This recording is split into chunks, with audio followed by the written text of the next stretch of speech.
Hello, everyone, and welcome back to another episode of Art History Fun with Dr. Brian.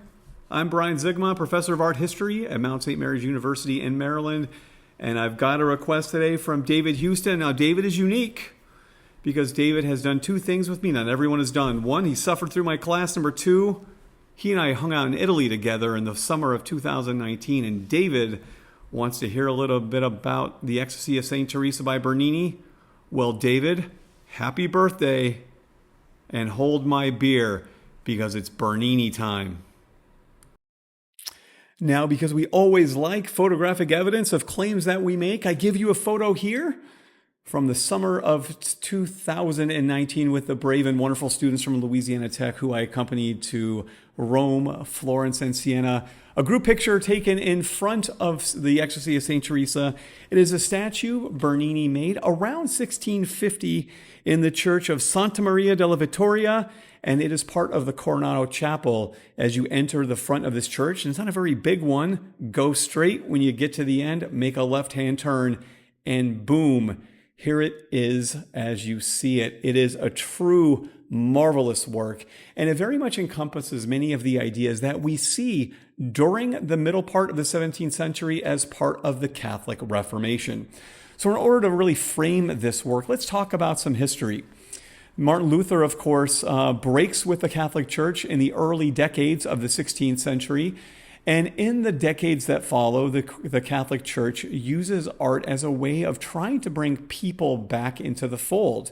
There was a meeting of the hierarchy of the Catholic Church during the middle part of the 16th century, and it was called the Council of Trent. And the Council of Trent determined that art could do three things. It could move, it could educate, and it could delight. And this work here is a great example of this.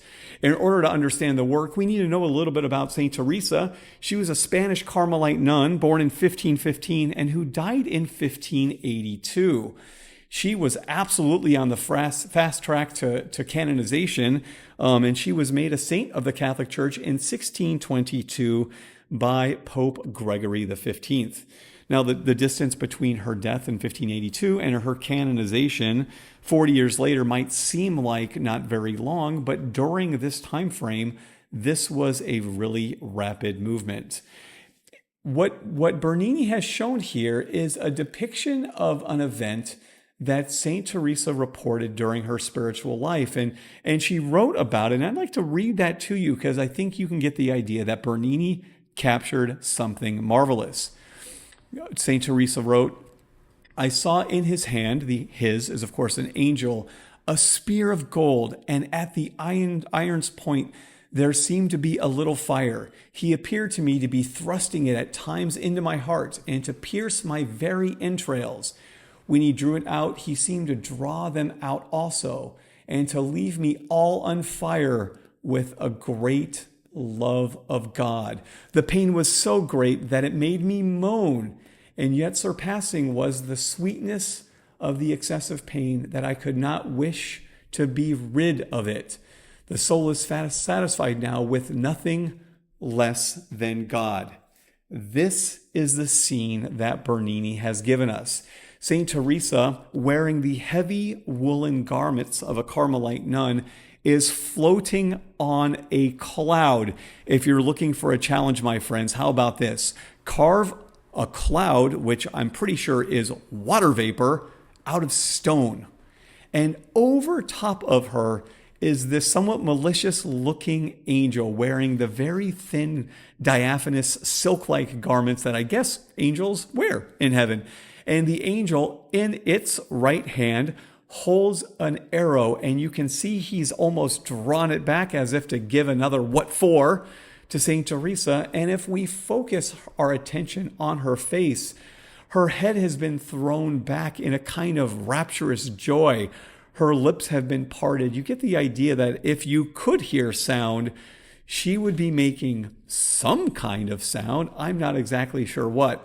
This has all been carved from marble. The gilded rays above them, that has been cast from bronze. And Bernini has taken advantage of this side of the church, which has a window above it. You can sort of see in the picture here the ways in which the window opens up to the light, and the light bounces off of these gilded bronze rays to give a kind of otherworldly view to all of this. We're not really on earth anymore, friends. We literally have been transported into heaven. And one of the things that Bernini was most well known for was creating a very theatrical or dynamic scene, and this is certainly the case here. This chapel was commissioned by the Cornado family, and if you look to the side of this, you can see the ways in which this scene of the angel and Teresa is set into a little niche, and on the left-hand side and the right-hand side, you can see members of the family carved in relief looking down from what appears to be like balcony boxes, watching this scene before them. We know who these gentlemen are. These are individual portraits of this. This scene very much captures some of the real intense ideas surrounding the Catholic Reformation, the idea of incredible spirituality, and an attempt to make art dynamic and spirit-giving to the faithful who were there to watch it.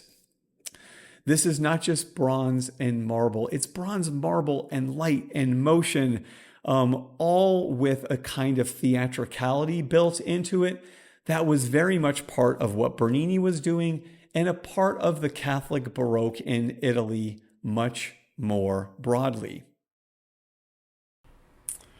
Now, I can make no bones about it. I love this work. My first trip to Italy was in 2005, and people asked me in preparation of this trip, what was going to be the first thing I was going to go see? The answer, the Ecstasy of St. Teresa. I stayed in a small youth hostel not far from the train station and took the hot walk 15 minutes up to Santa Maria della Vittoria, and this work just took my breath away. There's nothing quite like it, and it is dazzling. David, happy birthday, brother. It was nice to hear from you. Everyone else, I appreciate you sticking around. Hope to see you next time.